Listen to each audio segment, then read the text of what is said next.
Hello, everyone, and thank you for joining. My name is Dr. Kathy Kyle, and I'm speaking to you today from the traditional territories of Treaty 7 region of Southern Alberta, where I'm honored to live, work, and play. I am a member and current chair of the CVMA Wellness Advisory Group and the leading force behind the Merck Animal Health CVMA Time to Talk About Mental Health in Vet Med Awareness campaign, and today's webinar is part of the campaign. I also work for Merck as a regional services veterinarian. I will be your MC today. This webinar is also in honor of the National Bell Let's Talk Day, which is coming up on January the 25th. This year's theme is Let's Create Positive Change, and we are doing that today with our guest speaker, Dr. Phil Richmond, talk openly about his experience with substance misuse. And before I introduce Dr. Richmond, a reminder that we have a number of safety resources available for you today. We recognize and acknowledge that some of the information in the presentation today, including talking about substance misuse and suicide ideation, may trigger difficult emotions and might be unsettling.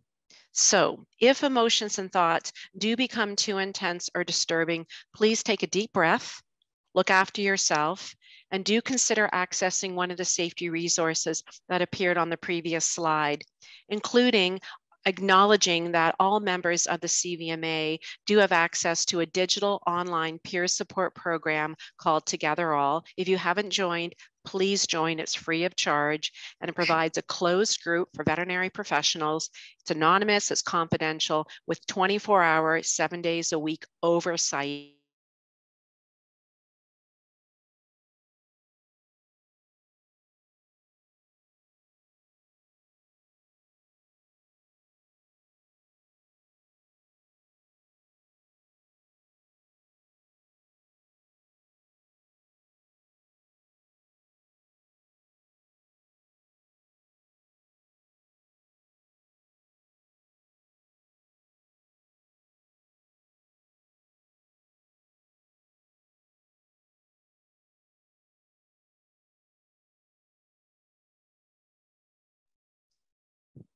Sorry about that. Technical difficulties. I'm back.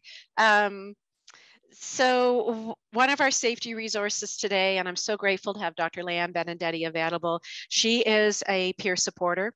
And she's available for private chat. So Leanne is listed as a peer supporter, Dr. Leanne Benedetti, in the list of participants. Thank you, Leanne, for being here. And now I have the honor of introducing our speaker today. Dr. Phil Richmond is the Chief Medical and Wellbeing Officer for Veterinary United and also the founder of Flourishing Phoenix Veterinary Consultants. He is passionate about positive culture, psychological health, safety, and well-being in veterinary workplaces. He works towards implementing tools and policy for thriving and flourishing into the profession, especially at critical education and career points. Dr. Richmond both leads and is involved in state, national, and international projects for the advancement of well-being and culture in veterinary medicine. He currently serves as the chair for both the Florida Veterinary Medical Association's Outreach and Professional Wellbeing Committees and is a member and advisor of several national committees and boards for workplace suicide prevention and veterinary well-being, including those sponsored by the CDC, NIOSH, and the AFSP. Dr. Richmond is a speaker and published author, a frequent veterinary podcast guest, and holds multiple certifications in the fields of positive psychology, workplace well-being, psychological health and safety, trauma-informed workplaces, resilience training, behavior change, and suicide prevention. He received a Florida VMA Gold Star for Service in 2019 and Florida VMA Veterinarian of the Year in 2021.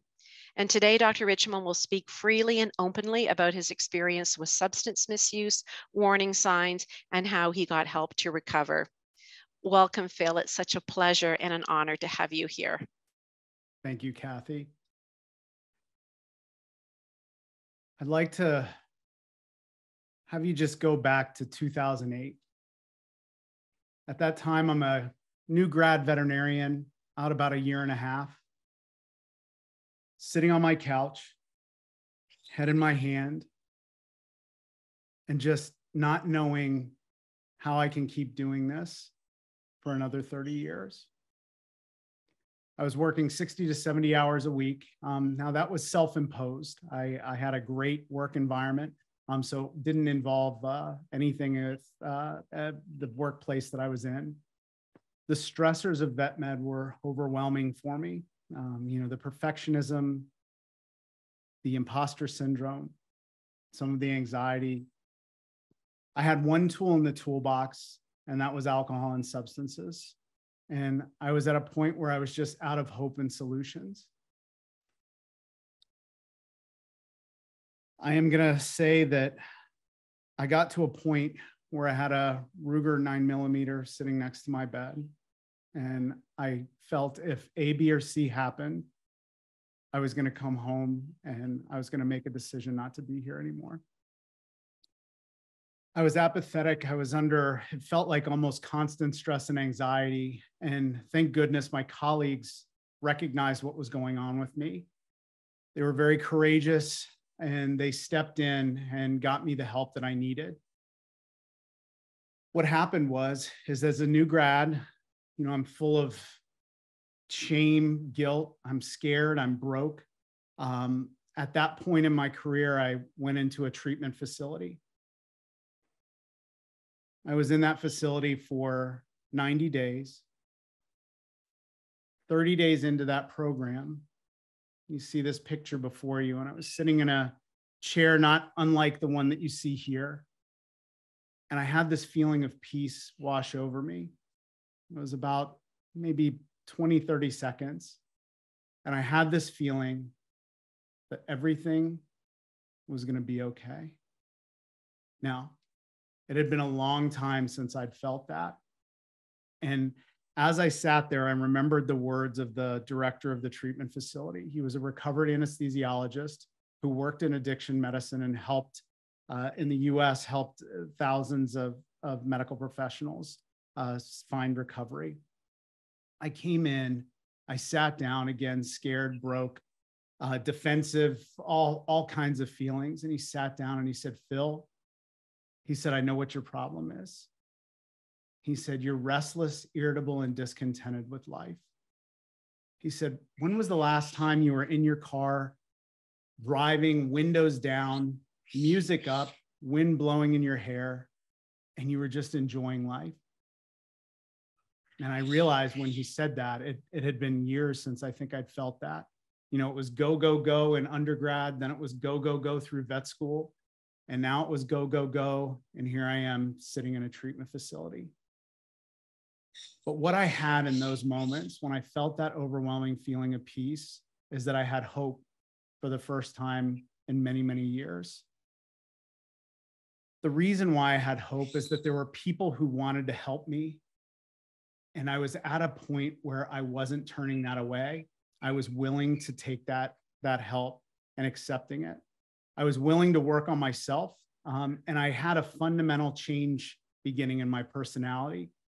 I used to think that it was just once I get through vet school, then I'll be happy. Once I'm a veterinarian, then I'll be happy. And I realized in that moment that I knew just being a practicing veterinarian wasn't going to get me through the way that I needed it to. I also realized that I was full of fear. Fear had been a major player in my life. Many of the major and even a lot of the minor decisions in my life, fear was a corrosive thread that had worked its way through my life. What I also began to realize is that many of those fears that I had never came to fruition, is that I went through those emotions as though they were real. I also began to learn about negativity bias and catastrophic thinking, where I would go to zero to the end of the world, in 30 seconds.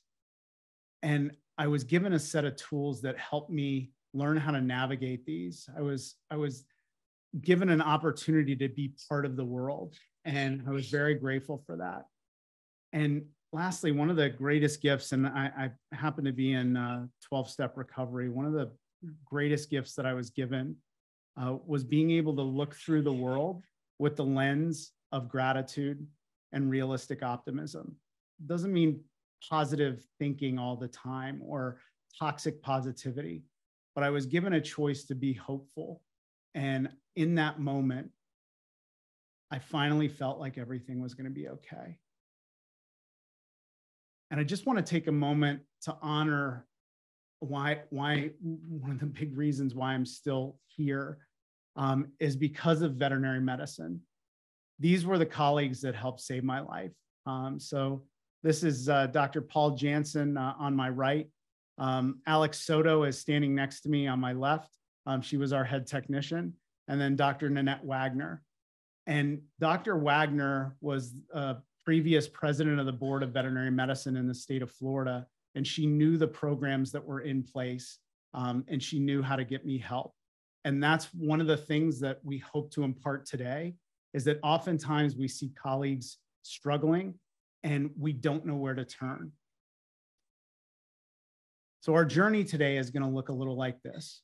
We're going to talk about some of the data that's out there. And I say doctorate level medical professionals because the majority of the data that we have is on physicians. Then we're going to talk about trauma and their relation to use disorders.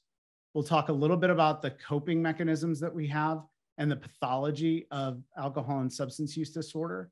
And then we'll ask ourselves, well, what happens when we're at work? What are some of the things that we can see? We're going to talk about how stigma negatively affects our coming forward, especially in the medical professions. And then we're going to end with hope. And Dr. Kyle, Kathy and I are going to really speak to some of the options going forward. So if you would in the chat, if you'll just put the number 1, how many of you know a veterinary professional or a friend or a family member who has an alcohol or substance use disorder?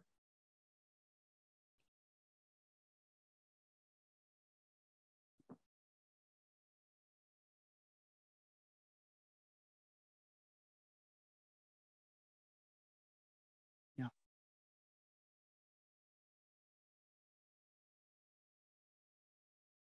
And as everyone keeps sharing in the chat, what we know is it's just so common. And we'll get to some of the data in just a bit. But there's so much misunderstanding around alcohol and substance use disorder. So as far as the prevalence in doctorate level medical professionals, I want to give you some numbers. Generally speaking, now we don't have numbers on veterinarians, but generally speaking, approximately 12 to 15% of physicians, and most addictions professionals that I talk to feel that veterinarians and veterinary professionals fall well within this category. Approximately 12 to 15% of physicians will meet criteria for a use disorder at some point during their career.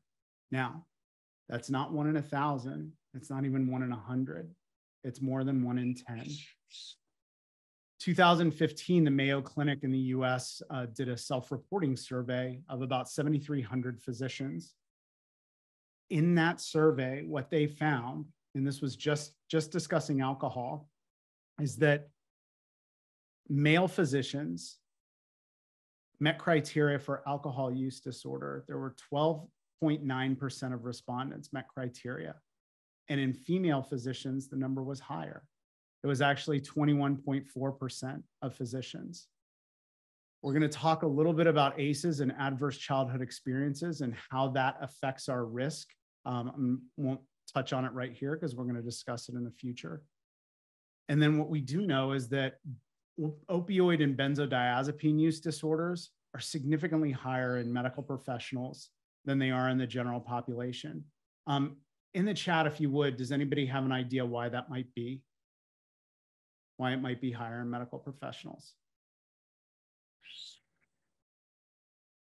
Exactly. Yep. Access. Most of the issues that we see are with diversion. And how can we see the signs, and how can we step in to help a colleague or help someone if they're in the middle of that? Yep, exactly, Kathy. This survey just came out in September in the US. Those numbers, 1 in 7 physicians admit to consuming alcohol or controlled substances at work. More than 1 in 5 say that they consume alcohol or controlled substances multiple times per day.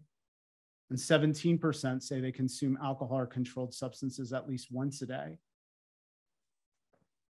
Why? Why, you know, if sit with those numbers and what does that feel like? It probably comes as a surprise, but those of us that are in the recovery arena know that there's so many of us that don't seek help for the things that are stressing us as far as our mental health goes. And why is that? Oftentimes we feel that it's a fitness to practice issue if we come forward with anything regarding mental health. And while the wonderful thing over, say, the past 5 years is that we've become much more knowledgeable about it, there's just a level of stigma, judgment, as Kathy has said, and a fitness to practice issue that our license could be taken away. What's interesting is that the Mayo Clinic also did a study in the US on language that is on licensing, medical licensing applications. And what they found is that on the licensing application, states in the US who had verbiage or had questions around mental health and the history of mental health, those physicians were 40% less likely to seek treatment than states that didn't have that language. In Florida, until 2019, the Veterinary Licensing Board, the application actually said, have you ever been diagnosed with insanity? And it named some other things. It actually said the word insanity. This is 2019. Also said, you know, verbiage around, are you addicted to narcotics or intoxicating liquors? Well, I will tell you that I applied for my license before I got into recovery. And I knew that I was not going to, well, one, I didn't think I had a problem because I was still performing at a high level. But I wasn't going to answer yes to any of those questions. And I knew that those questions, I felt that those questions were there to screen me to make sure that I was okay to practice. And so I knew the underlying tones that if you have an issue, you don't come forward. And we're hoping to change that conversation. In medical professionals, in human medicine and medical students, they found that 32.4% of medical students met criteria for alcohol use disorder. I don't have this study in front of me, but in the US, there also was a study that was done in veterinary students, and I think it was about 30%. It was about the same. Right here, too, is that 69% of doctors that are in physicians' health programs reported that they misuse prescription medicine to relieve stress and physical or emotional pain. We self-medicate because we're reluctant to seek out mental health treatment because of the underlying stigma is one of the main reasons. Dr. Tracy Woody from Auburn published this study in September 2019. And while it may not be a cause and effect, there is correlation, and we know this, between suicide and alcohol and substance use disorder. 50 to 60% of all suicides involve alcohol or substances. What we did see in veterinarians is that those numbers were consistent. So alcohol, 51%, benzodiazepines, 42%, anticonvulsants, and some other medications were high as well. Interesting that opioids was lower. The other thing is that there were only 40 decedents that they did toxicology screens on. So the numbers are very likely underreported because we're not screening people once we've lost them.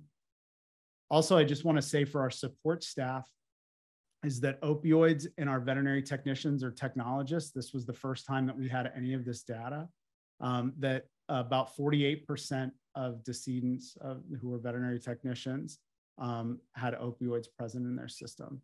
So if we're going to talk about suicide in our profession, we have to be able to have open, honest, vulnerable, real conversations about the use of alcohol and the use of substances.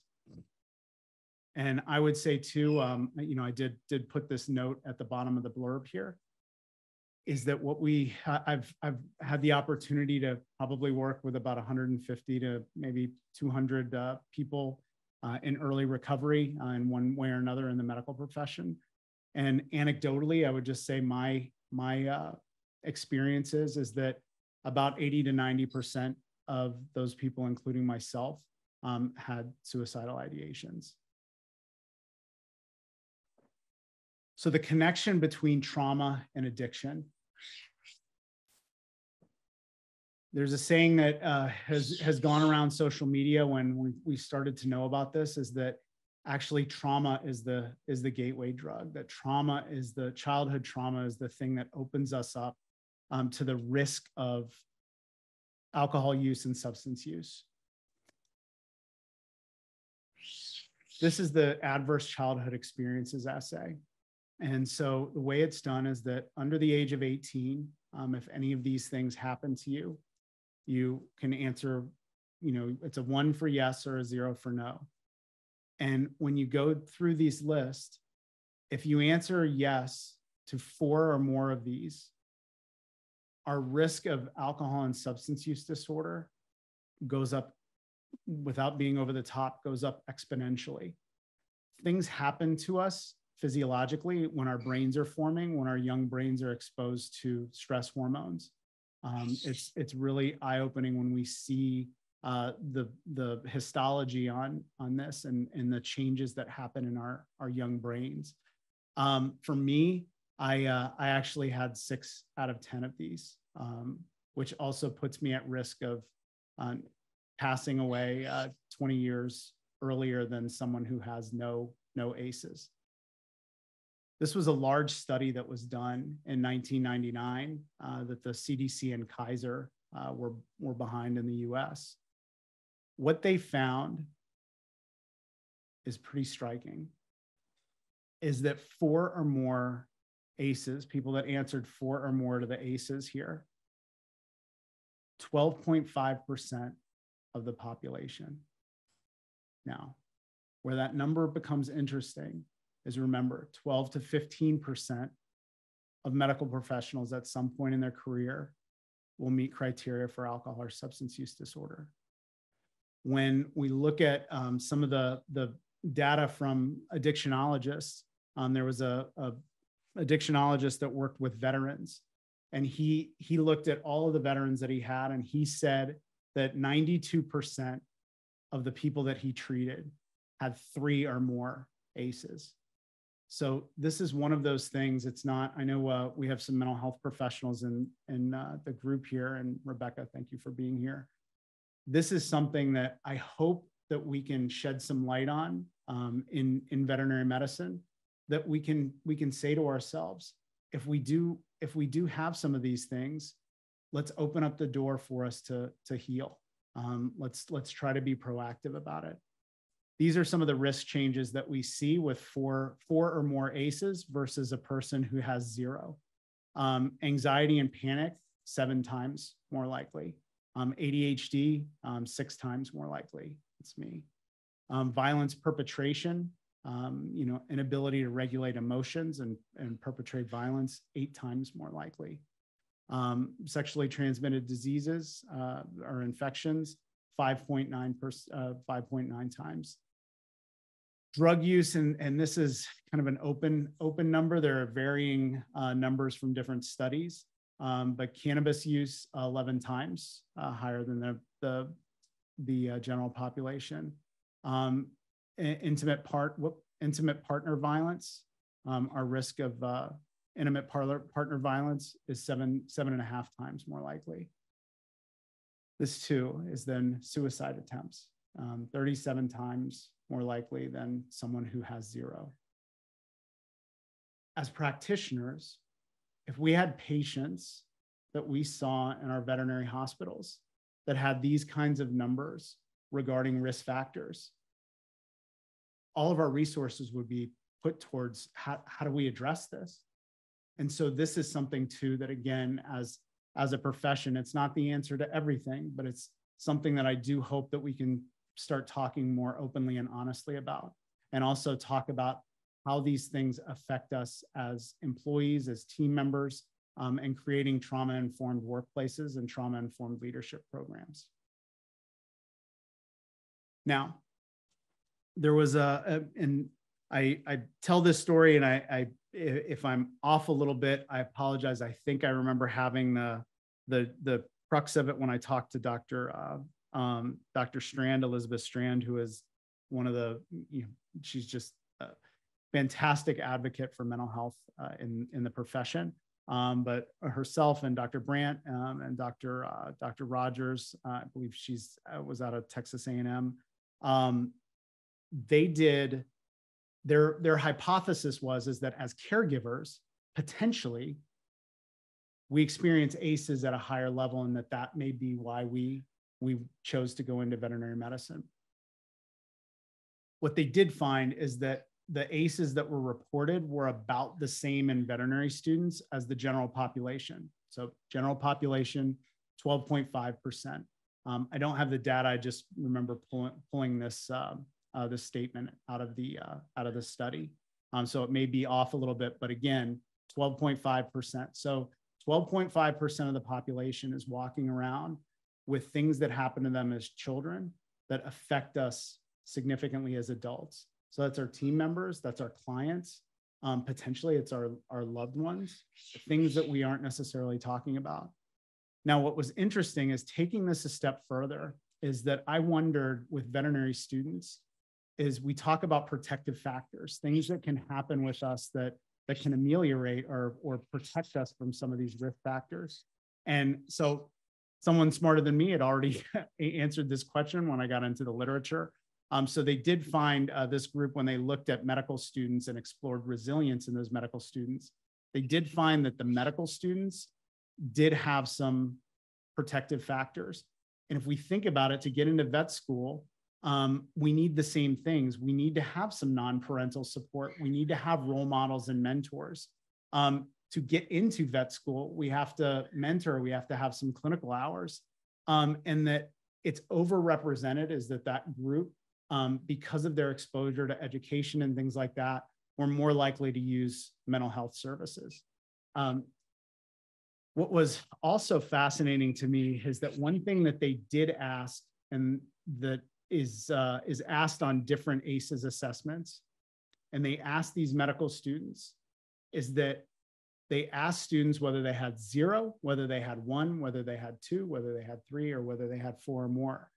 Do you think that the trauma or the experiences that you had as a child have negatively affected your mental health? It was almost 0 for those that were 0. And it went up slightly from 1 to 3.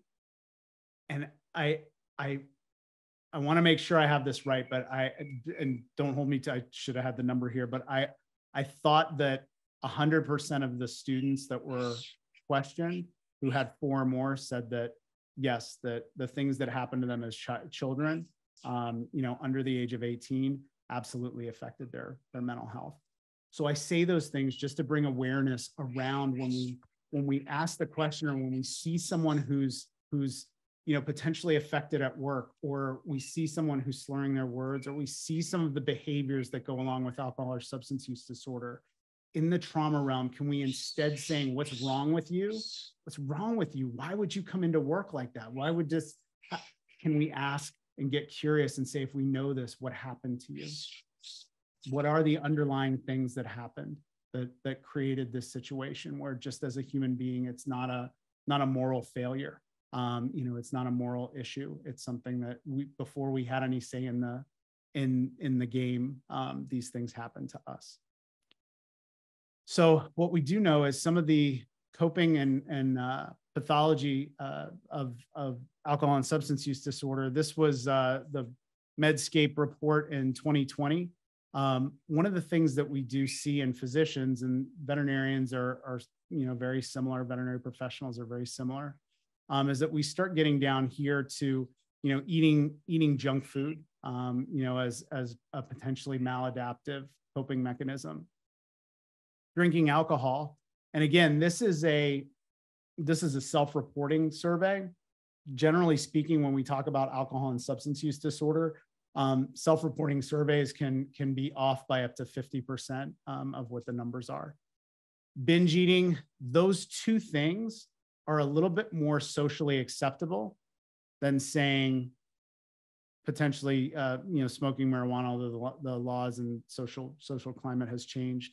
But prescription drug use, we know is, 1 in 7 physicians admitted to using alcohol or controlled substances at work in that September survey. So we know that that number is very likely higher. And this isn't any judgment on using these things to cope. They're just simply, they're not good coping tools.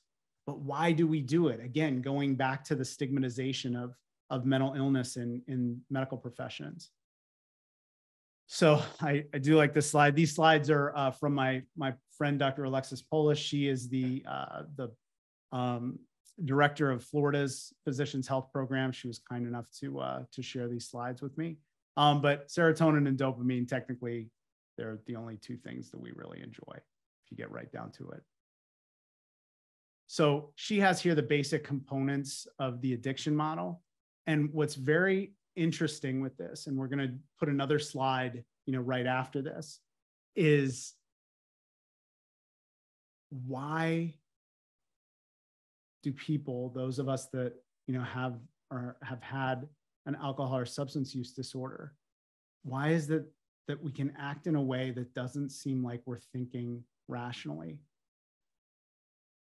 And when we look at this, the reason why is because our prefrontal cortex is hijacked, is that it can't, the prefrontal cortex can't go online, is that the reward system short circuits the prefrontal cortex, which is our thinking part of our brain. It's the moneymaker for us as professionals, as veterinary professionals. It's what we use. And normally what happens in a quote unquote normal brain is that we have this dopamine saliency, but it gets evened out, is that there's the right amount of dopamine. It triggers the reward system. There are some things we need to do for procreation. There are some things that we need to do to eat. There are things that give us the appropriate reward system as was intended.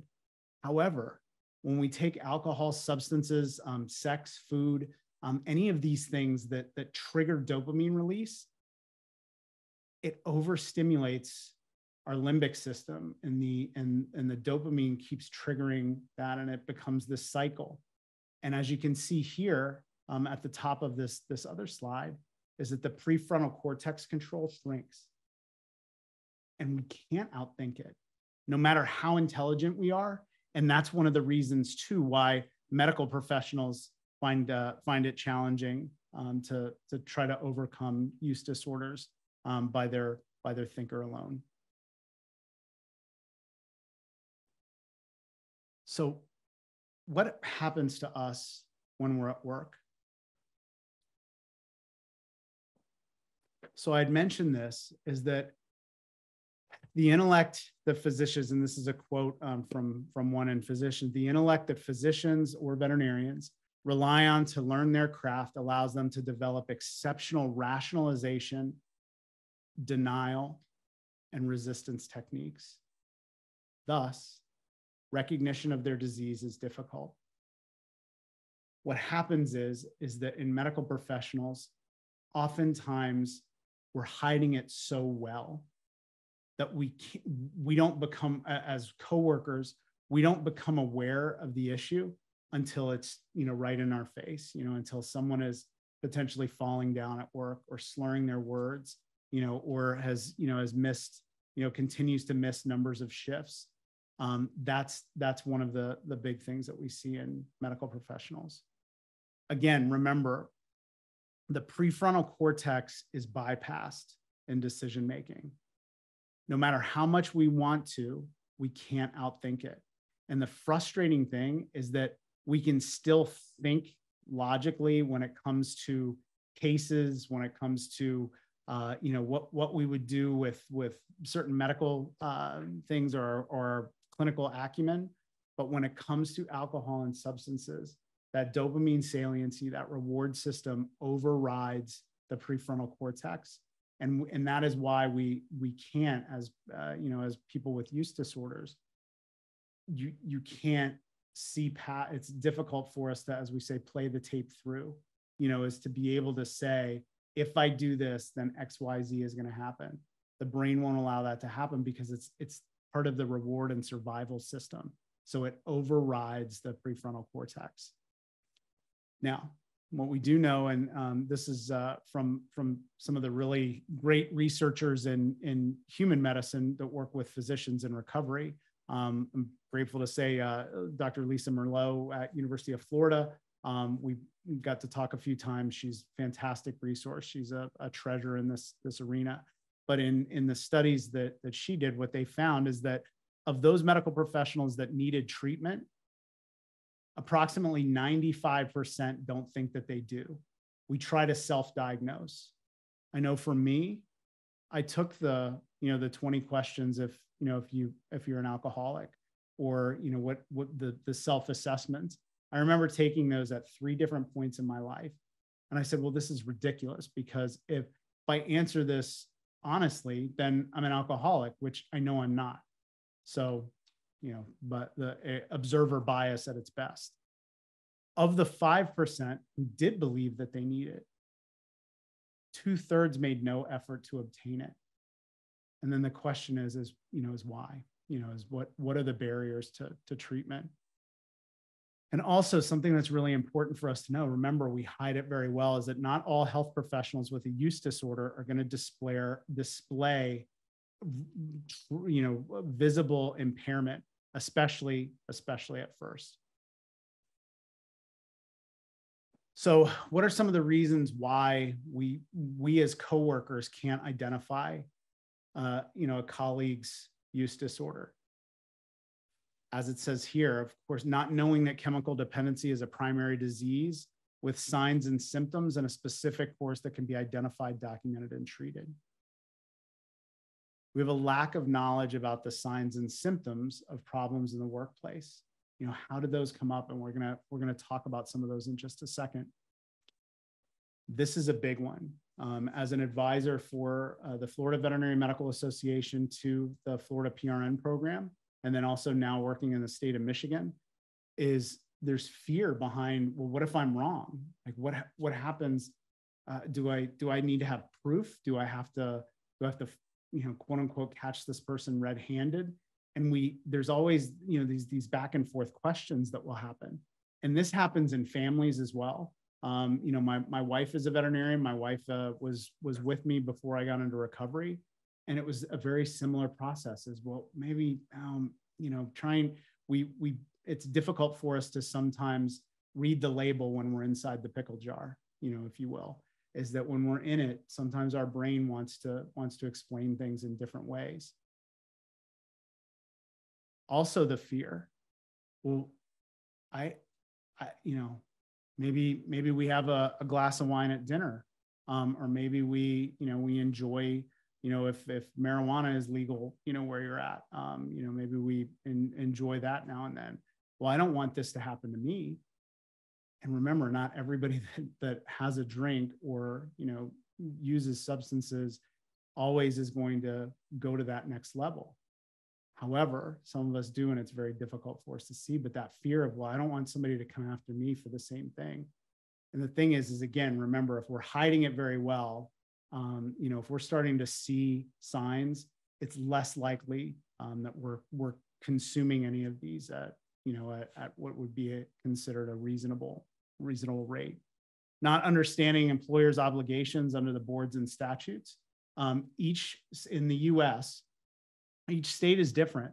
I just found out in Michigan, there is a duty to report, and that you are unable to. One of the differences between Florida and Michigan is that you cannot make an anonymous referral to the program. Is that you do have to go on record for that, and that sometimes can be a hindrance to wanting to help someone else. Where in Florida, we do have that option.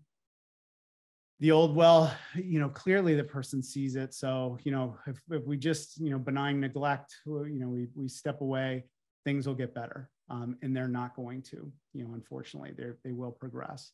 A lack of awareness of resources available for the employee and employee assistance. That's some of the things that we hope to to change today as well.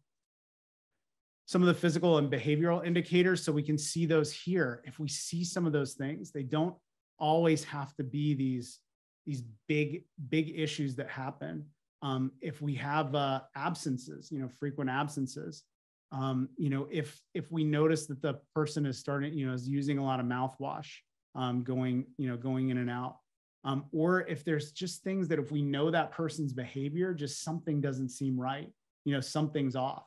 And if we have a compassionate, open, and vulnerable workplace, we can have those discussions in a manner that is open and honest, and that person feels safe having those talks. Some other physical and behavioral indicators here. Certainly being very defensive can be one. That is one of the things that I know I was very much defensive when when someone came to me about my issue. Missed deadlines, questionable practice judgment, things that are just out of the ordinary for this person. And then, if we do have somebody who is wanting to take over the drug log, or take over administration of all controlled substances, that can be a warning that that person potentially may be diverting, and that they're trying to make sure that they can cover their tracks, so to speak. But again, it's a sign that we need to step in and we need to be able to help that person. This is also something that I hope that we can discuss openly, that there's a misconception, especially in licensed medical professionals, and this is the US. I know Kathy and I will talk a little bit about this when I go through the slides, but that in the US that we would have to be able to prove that there was a substance use issue or psychiatric illness prior to intervening. And that's not the point of the programs that are in place. The physician's health programs are to step in and help this individual well before the time that we get to the point that we could be a risk to the public or harm ourselves. And again, there we have it right there, is to look at the well-being of the individual and assure safe practice in the workplace. So some of the basic principles of work intervention, you can see these here. If you do have any questions, the provincial physicians' health programs, I think they're very similar to the way they are in the States. They'll be very open with you and answer a lot of your questions. I would ask everyone to give them a call in the next couple of weeks or find out more about the physicians' health programs that are available. Also, from a human resources point of view, know what you need to do or what options you have to be able to be compassionate around alcohol and substance use disorder. Remember, not what's wrong with you, but what happened to you. We want to look through our colleagues with that lens. And I want to say this. So this slide is from Dr. Scott Teitelbaum. He runs the Florida Recovery Center at Shands Hospital at the University of Florida. It's one of the foremost institutions in the US for addiction treatment. And one of the things when I heard him speak that really resonated is he said, for medical professionals, the job is the last thing to go. Is that when we are seeing issues at work, that's the last thing that we hold on to, because we're rationalizing to ourselves. We're saying, well, at least, I can't have a problem because I'm still getting up and I'm going to work every day or most days. And once we're starting to see changes at work, know that that person is very likely gone down the road further than we think. And again, if we can step in early, we can get people the treatment that they need. So what's one of the barriers? Stigma. Stigma is a big issue when we talk about addiction and use disorders. So why is it stigmatized? That first one, we've tried to explain addiction using a moral model. Remember, we cannot outthink it. It is not a moral failure. It's not a lack of intelligence. It's oftentimes a combination of what happened to us, in childhood, put us at higher risk, exposure, some of the other things that can happen. And remember that the prefrontal cortex is bypassed.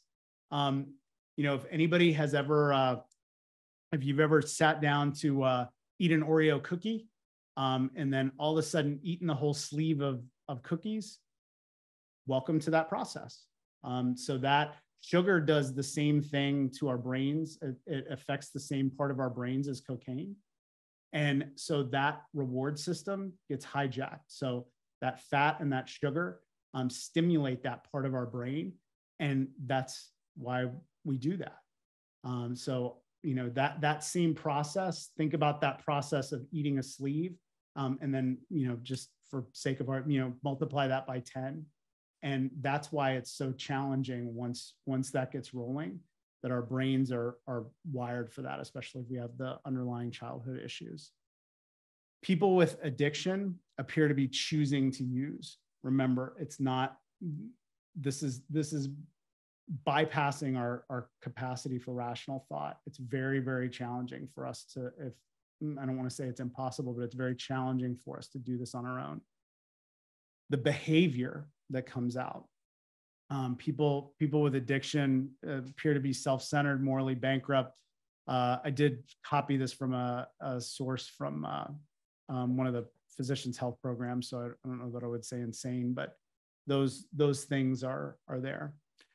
One person in active addiction affects the lives of at least 4 other people.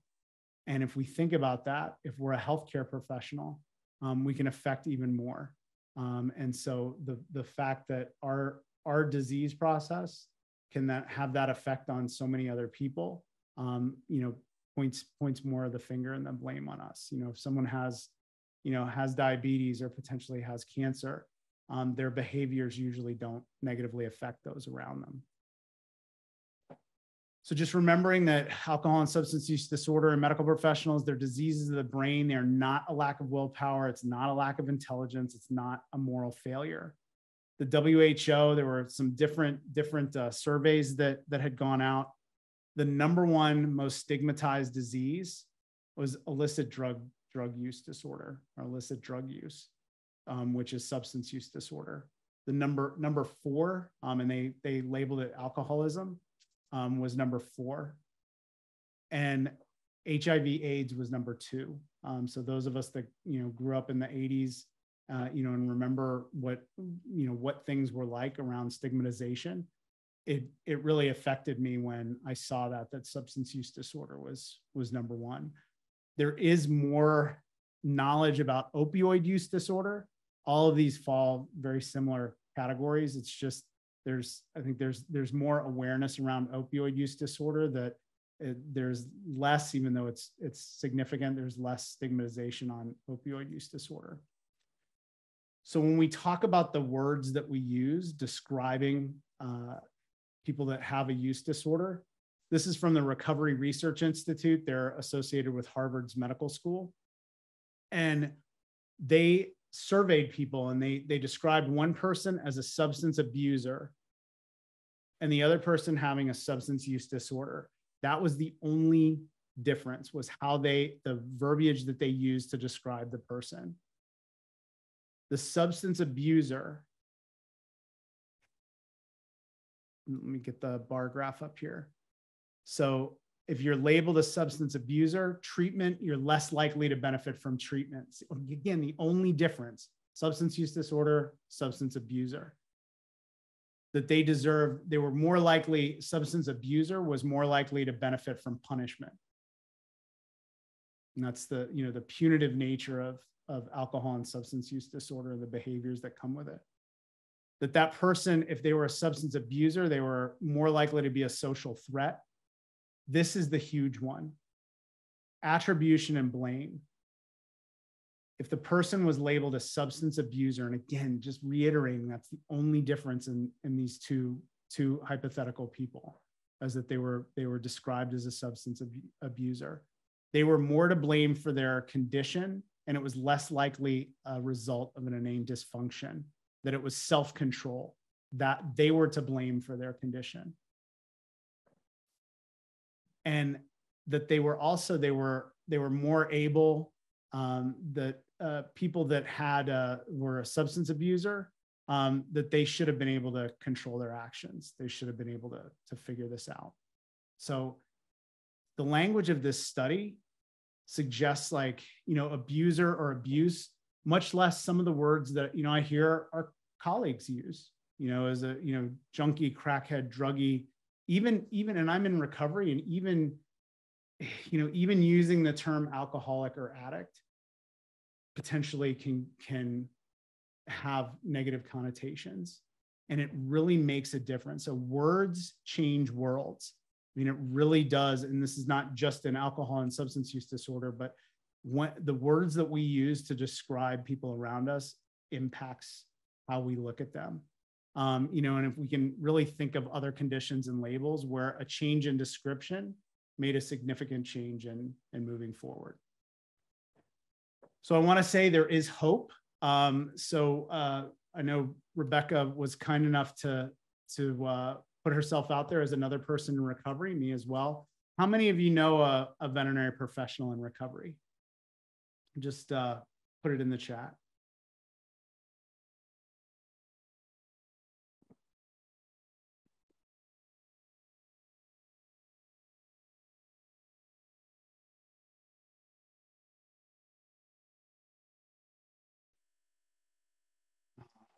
Sorry, Juanita.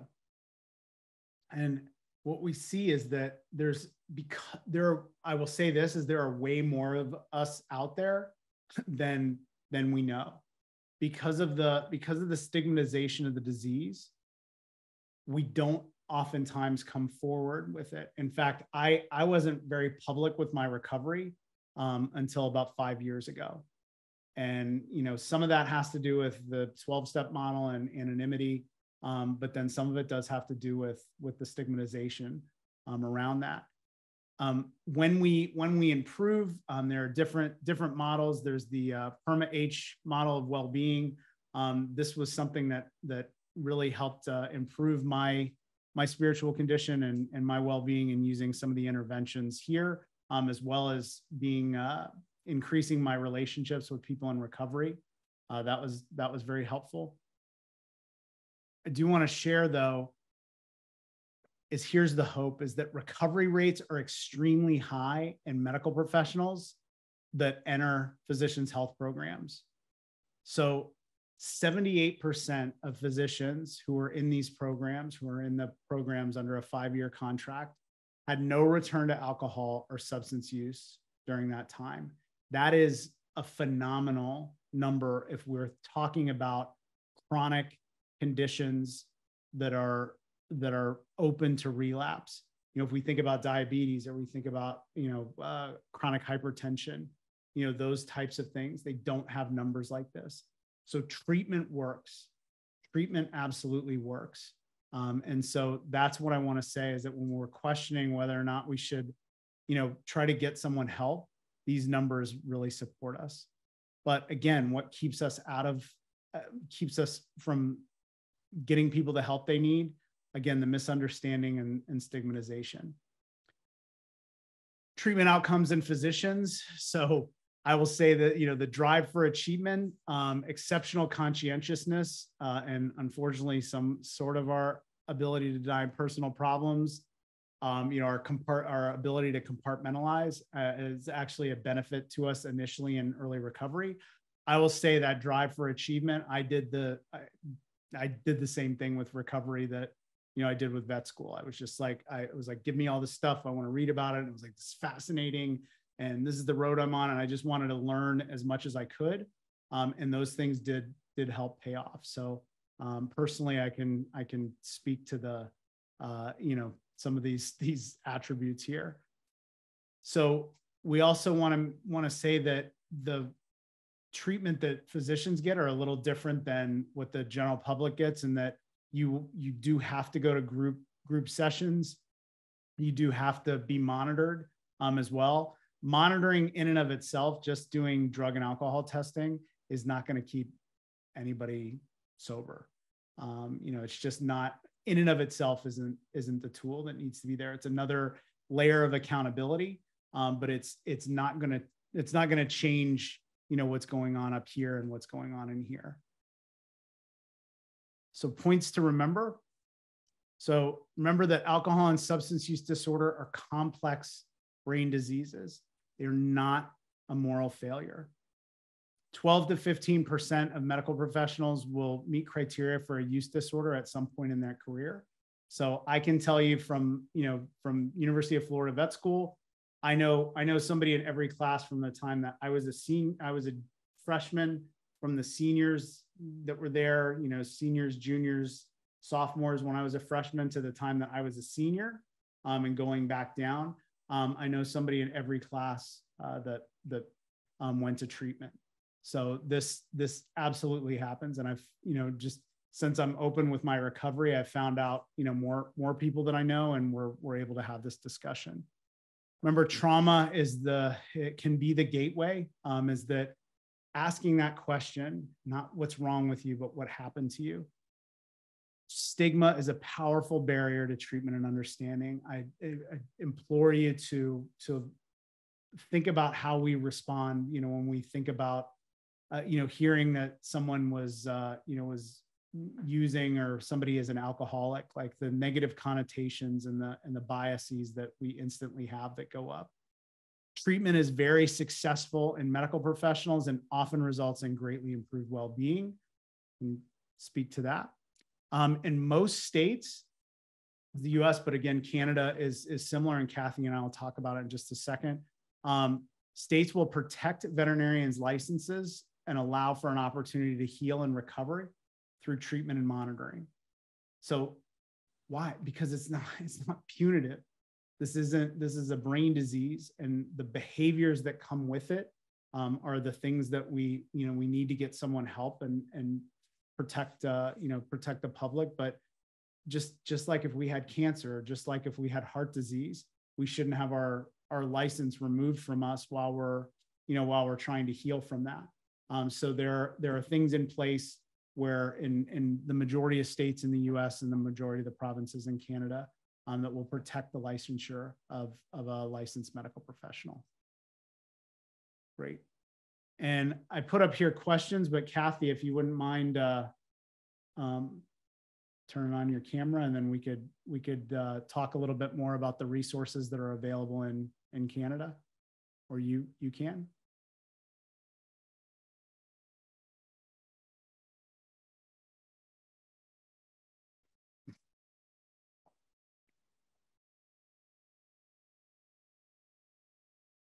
There she is, live. Okay.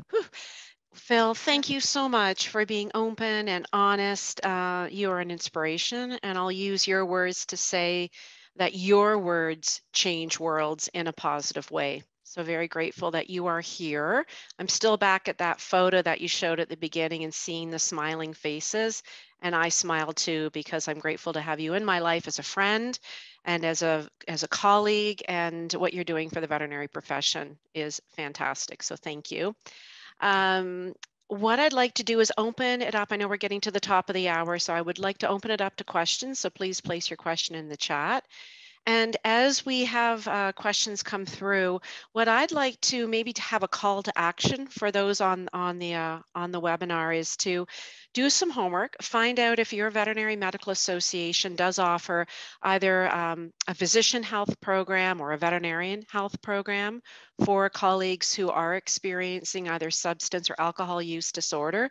Here in Alberta, we do, and I'm really grateful that our Alberta Vet Medical Association offers that type of program for members, both RVTs and veterinarians. So call to action, check to see if yours does, and then just get just better accustomed to how it operates. And if it doesn't, then talk to one of your counselors who report back to the council of your VMA or your or in the case of Ontario, it would be like your CVO college, and see if that could be instituted. I know in Nova Scotia, there is a physician health program, which is accessible to Nova Scotia veterinarians. So I think we can really invoke change here to be able to provide that help in a compassionate and supportive way. So I'm just checking to see if there are any questions in the chat, and I do not see any questions. I'm wondering, Phil, from maybe more of an ecosystem perspective, what can we do to help improve maybe awareness of signs and symptoms of alcohol and substance use disorder in both veterinary students and our veterinary colleagues and RVTs, et cetera. Yeah, I think I feel some of that definitely falls in the university settings. Is that, you know, can we start with these discussions early? You know, in the vet schools and then in the tech schools as well, to increase the awareness around the condition itself and what's out there. We're doing that certainly with mental health, and this is I mean, these disorders are, you know, multifactorial, and then, you know, you do fall under the mental health category. As someone in recovery, it's challenging seeing the discussions that we have around suicide prevention and mental health and not talking about use disorders. You know, and this is in the US and Canada, but on a national and international level, I hope we can elevate the conversation. But it's a great question. I personally will be talking more with the AVMA about this, and you know, I'd be very happy to be part of any discussions for friends to the north. Thank you. Thank you so much, Phil. You will be hearing from us. And I see we're at the top of the hour, so I do want to acknowledge that if people need to leave, please do leave. Remember, this is recorded. Please share widely with colleagues. Thank you to Ashley and Rhea of CVMA for helping to make this happen. And in honor of the celebration of our Lunar New Year and Year of the Rabbit, I wish all of you hope, prosperity, and calm this year. And I invite you to come to our next webinar in May, where our peer supporter today, Dr. Leanne Benindetti, who is a veterinarian peer supporter and ICF certified coach with focused training in the area of compassion fatigue and particular interest in how the concept of trauma reveals itself in veterinary medicine, will be speaking. I know this will be a very interesting, enlightening talk. So keep an eye open on the CVMA website for the registration and the invite to that webinar. And we will sign off now. Thank you so much, everyone, for being here. Please be safe, and please reach out to get help if you do need it. And I wish all of you a very wonderful weekend, and so grateful to see all the chats coming in and saying thank you to Phil. I see a question. I was late. Will there be a recording? Yes, there is a recording, and the recording will be placed on the CVMA website in the next week or two. Yes, so great accolades, Phil, coming in, informative, enlightening, and thank you again for being so open in the telling and sharing your story. I'm grateful that you are here. So thank you all.